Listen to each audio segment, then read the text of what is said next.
Hey guys, Ben Taylor here with Raw Motivations. If you don't know who I am by now, I'm a self-aware narcissist that's on this platform to provide awareness about narcissism and help people who've been abused by narcissists. Help them get healing, growth, and change in their lives on a day-to-day basis.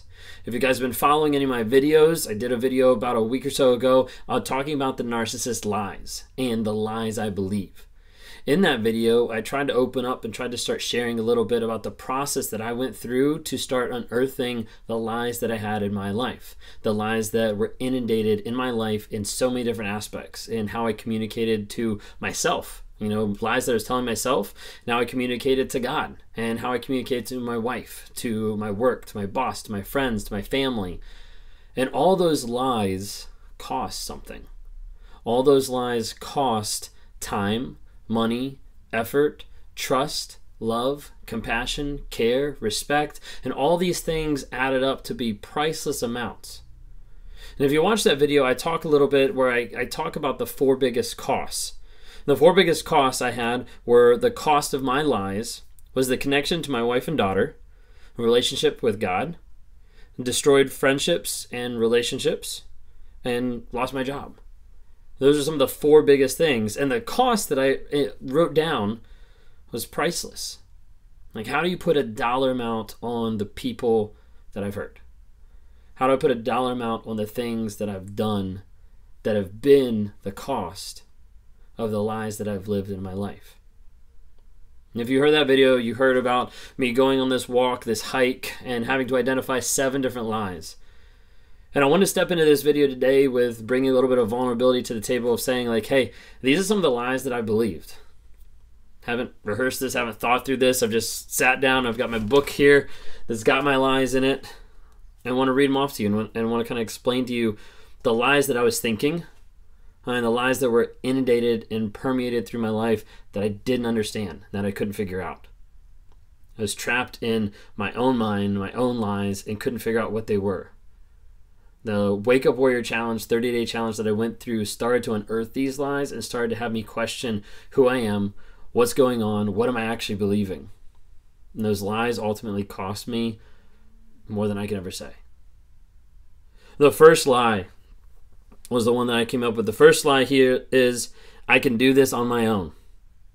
This is the idea of like going towards pride, going towards that self-sufficiency, that idea that the narcissist can do everything. That they're the best person in the room, that they're the best person at everything. I was the best person at my job, I was the best husband, the best father, the best person in bed, like whatever it might be, I was the best. I believed it. I joke about it. I joke about it like, oh, like I'm so humble. I joke about it like it's hard being married with perfection. It's hard, working with someone who's just this good. I joke about it a lot. But that lie inundated my life, inundated how I interacted with people, inundated how I responded to people, how I talked down to people. The idea and the concept that I can do this on my own. And I had to divide it up into 4 different categories. So in body, prideful, selfish, not trying to work out, not trying to improve my body, my physical health, not trying to eat correctly because I didn't care. I was like, I'm the shit. Like, I'm already this amazing person. Why do I need this stuff? I don't need this stuff in my life to get somebody, to be with someone, to have a relationship with someone. Why does it matter? I can do this on my own. And being, I took the place of God. I was enough. I didn't need another person in my life because I viewed and I thought that the center of my universe, the center of the universe was me. Like, don't you realize everything revolves around me? Like, you should know this by now. Sometimes I would even joke about that. That self-centered, that mindset that everything revolved around me was true down to my core, thinking, hey, this is me. I can do this all on my own because I am this person. I'm this amazing person. Or how I viewed it in that moment is, I'm actually the God of my life. In balance, so like my relationships. I didn't share. I didn't open up to Kayla, my wife. Didn't open up to her because why should I? Like, I don't need to. I'm self-sufficient. I'm capable of doing this on my own. I don't need to open up to someone else. I don't need to communicate to someone else. That drives a wedge. In business. Push people away and not invest in other people. not invest time and energy, because why should I? Like, they're not going to do as good of a job as I can do. They're not going to invest as much time or be as good at that job, and I can just, it'd be easier. Just move out of the way, let me do it.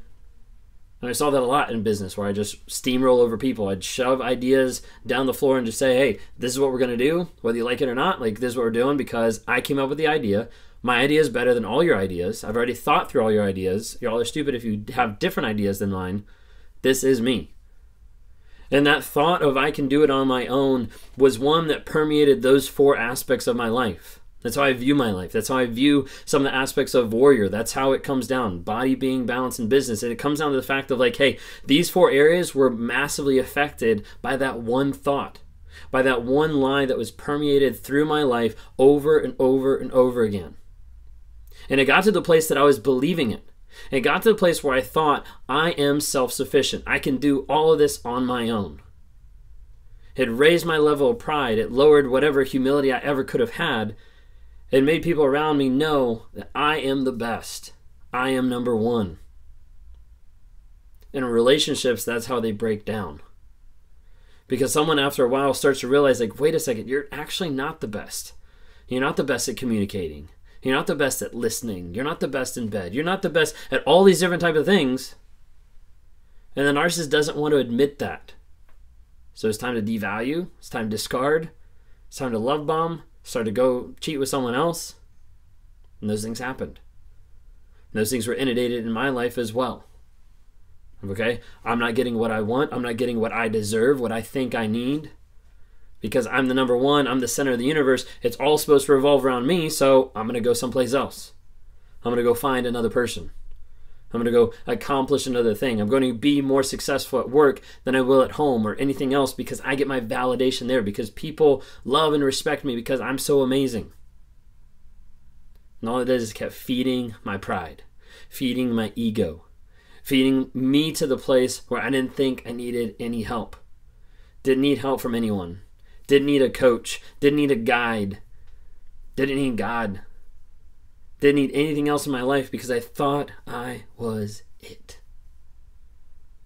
And the divide that put in my life, the divide that put in other people's lives, as I lied, as I cheated, as I hurt, as I destroyed, as I gaslit, as I manipulate, all those different things that happened were things that supported that lie that I can do this on my own. If I can't, I'll fake it till I make it. If I can't, I'll figure it out. If I can't, I'll do something, but I won't actually admit that I need help. I won't actually admit that there's something wrong. I won't actually admit that there's something different. And even with working through different courses of learning about personality types, learning about teams, learning about things about myself, it still never prompted me to reach out for help. Because there's an aspect of like, hey, like I know how to do this. I can figure it out. And if I can't figure it out, I'm not going to show people that I don't know what I'm doing. Because they already think that I'm the best. They already think because that image that I've created, because that persona I've put out there. And as a result, I kind of trap myself in that mindset. That I can do things on my own. So the lie that I was telling myself, that rock, the first rock that was in my bag, walking that mile, walking those several miles with those rocks in my bag, thinking, what is the cost of all my lies? The first lie I had in there was, I can do this on my own. If you're out there, you might be struggling in a relationship. You might be struggling in how you connect with other people. You might be struggling with narcissistic traits. You might be struggling from being narcissistically abused. And no matter who you are, no matter where you are, there's an aspect you need community. You need people. You need people who are going to come alongside that are going to help you grow. They're going to help you improve. Now, I'm not just saying like come to me. I do offer one-on-one coaching, but there's a whole lot of other coaches out there. There's a lot of psychologists, therapists, counselors out there that offer help. And what I'm saying is you need to have someone in your life to be able to continue to push you and grow you. You need community. You need a coach. You need someone that's going to help you improve and up your level, up your game. But also you need that humility of saying, hey, I don't have it figured out.